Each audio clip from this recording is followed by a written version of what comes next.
Price Lord. கர்த்தர் நாமம் மகிமைப்படுவதாக. எப்படி இருக்கீங்க? நீங்க எல்லாம் நல்லா இருப்பீங்கன்னு சொல்லி விசுவாசிக்கிறேன். இயேசு கிறிஸ்து நேற்றும் இன்றும் மாறாதவராக இருக்கிறார். அருமையாக, கிருபையாக, நேர்த்தியாக உங்களை உங்களோட குடும்பத்தை கர்த்தர் நடத்தியிருப்பார் என்று நான் விசுவாசிக்கிறேன். ஆண்டவர் ஒரு நாளும் நம்மளை விட்டு விலகவும் விடுறதில்லை. அவர் கைவிடுகிறது இல்லை. அவர் நம்மோட கூட இருக்கிறார். அவர் நம்மளை நேசிக்கிறவரா இருக்கிறார். நம்மளை போஷிக்கிறவரா இருக்கிறார். வழி நடத்துகிறவரா இருக்கிறார். தேவன் நம்மளை அருமையாக, நேர்த்தியாக, ஏற்ற வேலையில எல்லா காரியங்களும் ஆண்டவர் செய்ய அவர் வல்லமுள்ளவராக இருக்கிறார். இந்த நாளிலும் பல காரியங்களுக்காக எதிர்பார்த்திருப்பீங்க. 7 மாதம் ஆண்டவர் நிறைவாய் நடத்திருக்கிறார். இந்த 7 மாதத்திலையும் பார்த்தீங்கன்னா நடத்தி வந்த பாதைகள் நினைத்து நினைவு கூர்ந்து ஆண்டவருக்கு நாம் ஸ்தோத்திரம் பண்ண வேண்டும். இந்த 8வது மாதத்தில் தேவன் கொடுக்குற அருமையான ஒரு வாக்கு தத்துவம் எப்படி இருக்குன்னு பார்த்தீங்கன்னா, அந்த 7 மாதமும் நீங்க சில ஆசீர்வாதங்களுக்காக காத்திருக்கலாம், இல்ல ஒரு விடுதலைக்காக காத்திருக்கலாம், இல்ல ஏதாவது ஒரு நன்மைக்காக காத்திருக்கலாம், இல்ல ஏதாவது ஒரு பொருளுக்காக காத்திருக்கலாம், இல்ல ஏதோ ஒரு வாகனத்துக்கு காத்திருக்கலாம், இல்ல ஒரு வீடு வாங்குறதுக்கு காத்திருக்கலாம், இல்ல வீடு கட்டுகிறதுக்காக காத்திருக்கலாம், இல்ல தேவனோட சமூகத்துல இருந்து நான் இதை செய்யலாமா என்று சொல்லி மறு உத்தரவுக்காக எதிர்பார்த்து கொண்டிருக்கலாம், இல்ல நல்ல வேலை எனக்கு வருமான்னு சொல்லி காத்திருக்கலாம். எதையோ ஒண்ணு காத்திருக்கிறீங்க. சில நேரத்துல பாத்தீங்கன்னா பல காரியங்கள் உங்களோட வேலையில ப்ரொமோஷனுக்காக காத்திருக்கலாம்,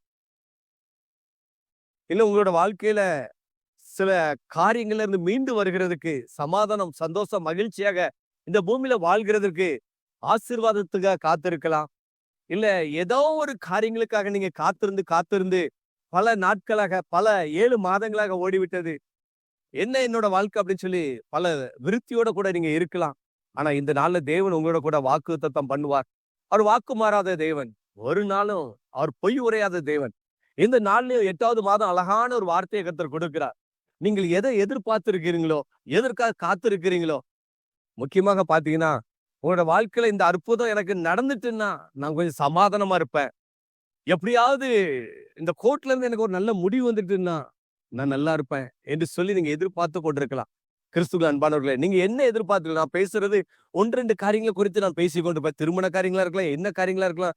எதையோ நீங்க எதிர்பார்த்திருக்க காரியங்கள் உங்களோட வாழ்க்கையில பல காயங்களை கொண்டு வந்திருக்கலாம், சில அவமானத்தை கொண்டு வந்திருக்கலாம், ஏற்ற வேலை இந்த காரியங்கள் எனக்கு நடக்கல என்று சொல்லி மனமுடிவை கொண்டு வந்திருக்கலாம், மன சோர்வை கொண்டு வந்திருக்கலாம், பலவீனத்தோட கூட இருக்கலாம். ஏதா இருந்தாலும் கவலைப்படாதீங்க. இந்த நாள்ல 8வது மாதம் தேவன் உங்களுக்கு வாக்கு கொடுக்கிறார். ஆபகுக் 2வது அதிகாரம் 3ஆம் வசனம், அது நிச்சயமாய் வரும். நீங்க எதை காத்திருக்கிறீங்களோ அது நிச்சயமாய் வரும் என்று ஆண்டவர் வாக்கு கொடுக்கிறார். நிச்சயமா வரும்னா உண்மையாக அது வரும்.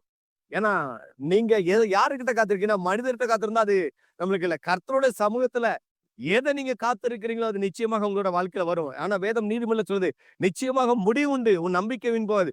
நம்ம நம்பிக்கை கர்த்தர் மேல வைத்திருப்போம் என்றால், கர்த்தர் எப்படியாவது எனக்கு இந்த மாதத்துல எனக்கு தருவார்னு சொல்லி 7 மாதம் தேவன் உங்களை நயங்காட்டி வழிநடத்த இருக்கலாம், உற்சாகப்படுத்தி கொண்டு வந்திருக்கலாம். ஆனா கிடைக்கல என்கிற விருத்தில இருந்தாலும் அது நிச்சயமாய் வரும்ங்கிறாரு. அதுன்னா என்னது? நீங்க எதிர்பார்த்துட்டு ஆசீர்வாதம் உங்களுக்கு நிச்சயமாக வருங்க. நீங்க வெட்கப்பட்டு போக மாட்டீங்க. இயேசுவின் நாமத்துல நான் உங்களுக்கு சொல்லுகிறேன், இந்த புதிய மாதத்துல புதிய காரியத்தை கர்த்தர் உங்களுக்கு நடப்பிக்க போறார். ஆண்டவரோட நாமம் மகிமைக்காக தைரியமா சொல்லுகிறேன், நிச்சயமாய் வரும். நீங்க எதிர்பார்த்திருக்க ஆசீர்வாதம் நிச்சயமாய் வரும். நீங்க எதிர்பார்த்திருக்க நன்மை நிச்சயமாய் வரும். நீங்கள் எதிர்பார்த்திருக்க விடுதலை நிச்சயமா வரும். நீங்கள் எதிர்பார்த்திருக்கிற புதிய காரியம் நிச்சயமாக வரும். அது மாத்திரமில்ல, ஆராய்ந்து முடியாத பெரிய காரியத்தையும் எண்ணி முடியாத அதிசயத்தை இந்த மாதத்துல கர்த்தர் செய்ய போகிறார். நிச்சயமாய் வரும் என்றால் ஆண்டவர் சொல்ற வசனம் எதை எதிர்பார்த்திருக்கீங்களோ அது உங்களுக்கு உண்மையாக வரும், உறுதியாக வரும். தைரியமா இருங்க, பயப்படாதீங்க. ஆண்டவர் வாக்கு கொடுத்துட்டாரு. அந்த வாக்கை நம்புனா அந்த வசனம் வெறுமையாக திரும்பவே திரும்பாது. வானமும் பூமி கூட ஒளிந்து போகும், தேவ வார்த்தை ஒளிந்து போகாது. நான் கிறிஸ்துவுக்குள் அன்பானவர்களை தைரியமா சொல்லுகிறேன், இயேசு உயிரோடு இருக்கிறார். இயேசு உயிரோடு இருக்கிறார். அவர் ஒரு வாக்கு பண்ணினார்னா ஏதோ ஒரு மனிதருக்கு மாத்திரம் இல்ல, யார் யாரெல்லாம் இந்த வார்த்தையை நம்புறாங்களோ அவங்களுக்கு இந்த வார்த்தை அப்படியே கிரிகள் நடப்பிப்பார். இந்த வார்த்தையின்படி அப்படியே நடத்துவார். அவர் உயிரோடு இருக்கிறார். அதுக்கு சாட்சியாக நான் தைரியமா சொல்லுவேன். பல காயங்கள் இருக்கலாம், பல ஏமாற்றங்கள் இருக்கலாம், பல பிரச்சனைகள் இருக்கலாம், பல போராட்டங்கள் இருக்கலாம், பல உபத்திரங்கள் இருக்கலாம். ஆனா எது இருந்தாலும் சரிதான், என்னோட வாழ்க்கையில அவர் ஜீவன் உள்ளவர் என்பதை என்னோட வாழ்க்கையில அவர் வெளிப்படுத்தி காண்பித்திருக்கிறார். அதை நான் ஆணித்தரமாக நம்பி நான் அதை தைரியமா நான் உங்களுக்கு சொல்லுகிறேன். இயேசு உயிரோடு இருக்கா. அவர் உயிரோடு இருக்கிறதுனால தான் நான் இன்றைக்கு ஜீவனோடு உட்கார்ந்து இயேசு நல்லவர், அவர் அதை நிச்சயமாக வரும் என்கிற வார்த்தையை நான் தைரியமா சொல்லுகிறேன். சொல்லுகிறவர் என் மூலமாக பேசுகிறவர் இயேசு கிறிஸ்து. நிச்சயமாக உங்களை கொடுத்து ஆசீர்வதிப்பார். கவலைப்படாதீங்க, சோர்ந்து போகாதீங்க. ஒன்றும் உங்களை சேதப்படுத்த முடியாது. தேவன் கொடுத்த ஆசீர்வாதம் வரும்பொழுது உங்களோட இருதயம் யோவான் 16:22 சொல்லப்பட்டிருக்க வசனப்படி உன் இருதயம் சந்தோஷப்படும். உங்கள் இருதயம் சந்தோஷப்படும். நீங்க மாத்திரம் இல்ல, உங்கள் குடும்பமும் சந்தோஷப்படும். உங்களை சார்ந்தவர்களும் சந்தோஷப்படுவார்கள். அப்படிப்பட்ட காரியங்களை இயேசுவின் நாமத்தில் தைரியமா சொல்றேன். யோவான் 16:22 வசனத்தின்படி நிச்சயமாய் வரும்பொழுது உங்கள் இருதயம் சந்தோஷப்படும். ஏசாயா 65 உங்கள் இருதயம் அதிசயப்பட்டு பூரிக்கும். வேதம் சொல்லுகிறது, இந்த காரியத்தை நீங்கள் பார்க்கும் பொழுது அந்த நிச்சயமா வரும் சொன்ன காரியங்கள் வரும்பொழுது உங்கள் இருதயம் மகிழும். அது மாத்திரமே, எல்லா புத்திக்கும் மேலான தேவ சமாதானம் உங்கள் இருதயத்துல உண்டாகும் என்று சொல்லி இயேசுவின் நாமத்தை தைரியமா நான் சொல்லுகிறேங்க. நம்புங்க. சந்தோஷத்தோட கர்த்தர் பெரிய காரியத்தை செய்வார் என்று சொல்லி விசுவாசிங்க. ஏன் சோர்ந்து போறீங்க? எத்தனையோ பேரோட வாழ்க்கையை மாற்றி இருக்கிறார். ஏன் உங்களோட வாழ்க்கையை மாற்ற முடியாதா? உங்க பிரச்சனையை மாற்ற முடியாதா? நிச்சயமா தருவேன்னு சொன்னதை கொடுக்காம அவர் விட்டுடுவாரா? உயிரே கொடுத்திருக்கிறாரு. ஏன் மற்ற இந்த காரியங்களை அவர்களால் கொடுக்க முடியாதா? அவர்களை செய்யக்கூடாத அதிசயமான காரியம் ஒன்றும் இல்லை என்று எசேக்கியேல் எரேமியா 32:17 சொல்லப்பட்டிருக்குது.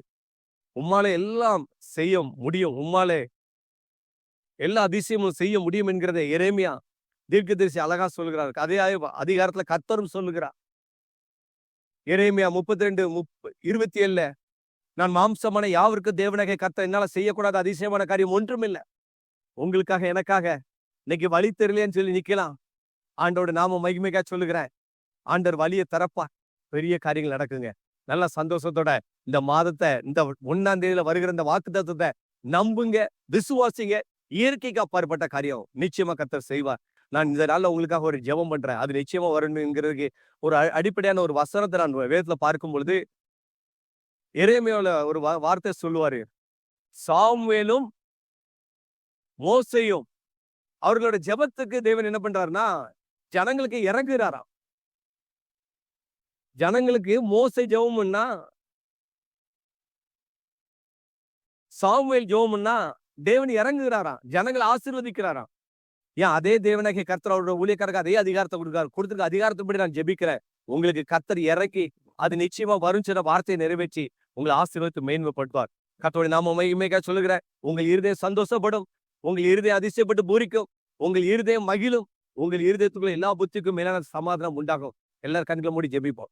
அப்பா பிதாவே, இயேசுவின் நாமத்துல ஜெபிக்கிறேன். இந்த வார்த்தையை நம்புகிற அத்தனை பேர் மீதும் வேத வசனத்தின் வல்லமை இறங்கும்படியாக ஜெபிக்கிறேன். உம்முடைய அற்புதம், அதிசயம், ஆராய்ந்து முடியாத பெரிய காரியங்கள் நடக்கட்டும். இயேசுவின் நாமத்தினால எதை எதிர்பார்த்தார்களோ அது அவர்கள் பெற்று ஆண்டவருக்கு சாட்சியாக வாழ கிருபை செய்யுங்க. இயேசுவின் நாமத்தை ஜெபிக்கிற நல்ல பிதாவே, ஆமென். God bless you.